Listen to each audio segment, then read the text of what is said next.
part of my brain was like, well, maybe you have all this happening so quick because you're going to die young.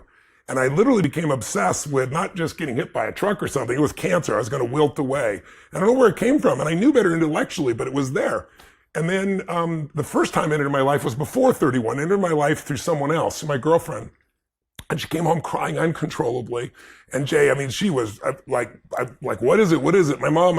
And then my mom has cancer. And then even worse, they gave her 9 weeks to live. They just sent her home. And I think if it would have been me, I think my fear would have overcome me. But you know, most people will do more for people they love, whether it be their kids or their family or someone else, than they'll ever do for themselves. And so it's like I kicked into gear. That's what I do. It's like, okay, if there's a problem, there's a solution. I said, look, there's thousands of people that had stage 4 cancer and that are alive today. We're going to find out what they do. We're going to do the same thing. She's not going to die. And then I just read every book I could on cancer.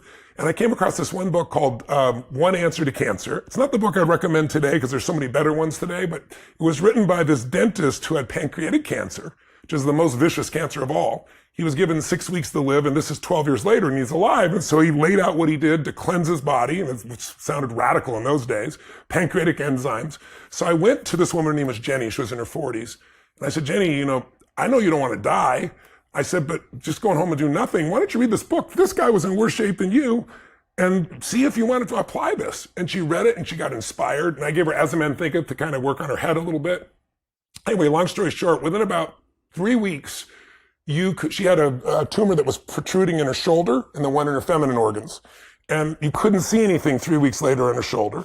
And at the period of, I think, about 9 weeks when she was supposed to die, and she looked good, she had great energy and like literally looked transformed. The doctor finally said, this is crazy, let's do exploratory surgery. So they went in her body, and all they could find left of the cancer was something the size of my pinky's fingernail. And so the doctor said, this is a miracle. She said, it is a miracle, but let me tell you what I did. And he was like, no, this is spontaneous remission. I don't want to hear what you did. What you did doesn't matter. But she's in her mid-80s today. She's still alive.